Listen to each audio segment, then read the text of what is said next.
Welcome to the Archives, where we dive into games long forgotten in our Steam libraries to find gems hidden within. We continue our Dwarven adventure. This time we are going pixely with Regions of Ruin. Let's see what this game has to offer. Regions of Ruin is a indie side-scrolling RPG that has very simple mechanics but with more depth and quality than you may expect. So this review is going to be short and sweet. The basic gameplay involves you going to a location, fighting monsters in that area, and completing side quests that could be in that area. Gather resources from previously completed areas with workers and build up your home city, eventually leading yourself to fight the Goblin King.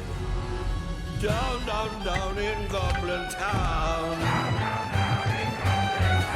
So your kin may return where they came from to find out what happened to their history. This game's combat mechanics are pretty simple, from having a basic attack, a charge up power attack, a block, and a axe throwing ability. Each of these abilities all have their own skill tree for you to spend points on when you level up. So you can have your basic attack to ignore shields, or have your shield cause enemies to be stunned longer, allowing you to still have some customization on how you want to play. These skills are also enhanced by 3 basic stats: Strength for general damage and stamina, Dex for critical strike rate and critical damage and range damage. Finally, Constitution for health and resistance. Gear, like any other RPG, will help enhance these stats, as well as having some other enchantments. The game will have you scout out places on a map by spending food, finding locations. Once you find a location, it costs nothing for you to travel to it. Each location is a handcrafted map by the creator. There are no procedurally generated maps in this game, meaning monster scaling, puzzles, quests, and everything you find was manually placed. A lot of the loot, of course, is randomly generated, except for certain legendary or key items, which I find very fun, since if you take the time to explore all the locations and not bum rush for the ending, the game rewards you with little quests, special enemies, and rewards, or even interesting situations like having an army of wolves assisting you to fight off orcs and goblins desecrating a dwarven grave from a man known for beast taming for one map. The only downside is that all the maps are very small, so you don't get to stay anywhere too long. Now, the game does have a lot of locations,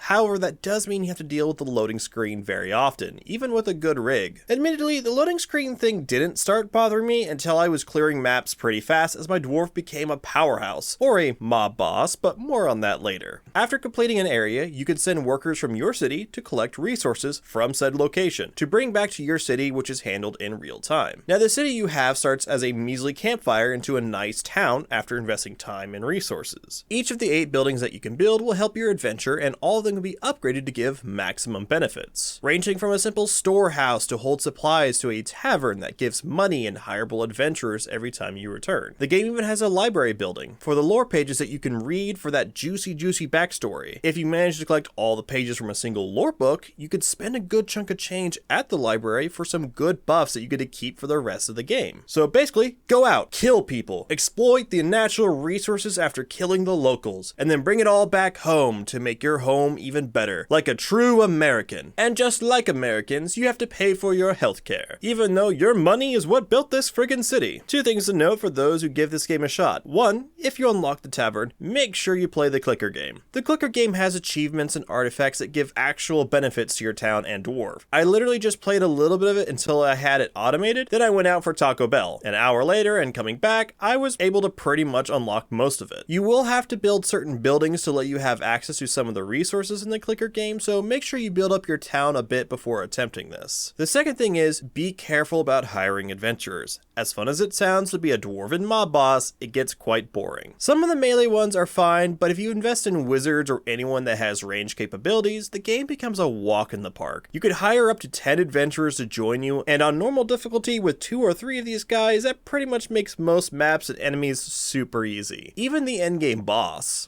What are you going to do now, wizard? No! No! Ow! That'll do it. And that's basically it without getting into anything nitty or gritty about it. So did I enjoy Regions of Ruin? I did, in fact. It delivered on everything it said it was, which is always refreshing. It's a nice, simple pixel adventure with only a few annoyances such as loading screens being dealt with often due to the size of the maps. So with 12 hours of gameplay, not including my 1 hour Taco Bell time, do I think its current standing price for $11.99 worth it? I would say so. I would not be upset spending that much on a game like this. Funny thing is, there was plenty more for me to do do even after beating the in-game boss. However, for me, exploring a good half of the map was good enough before I started losing interest and decided to go beat the game. If you're still not sure, the game does go on sale for pretty cheap. I've seen sales priced it all the way down to $2.39, so maybe give Regions of Ruin a shot. So that was pretty quick. Let me know what you guys thought. Did you think I spent enough time talking about a simple game like this, or do you think I should have taken longer and explored more avenues of explaining gameplay or personal thoughts? Either way, our next entry is our last of our 3 Dwarven game lineup, which is very aptly named The Dwarves. So until then, enjoy the archives.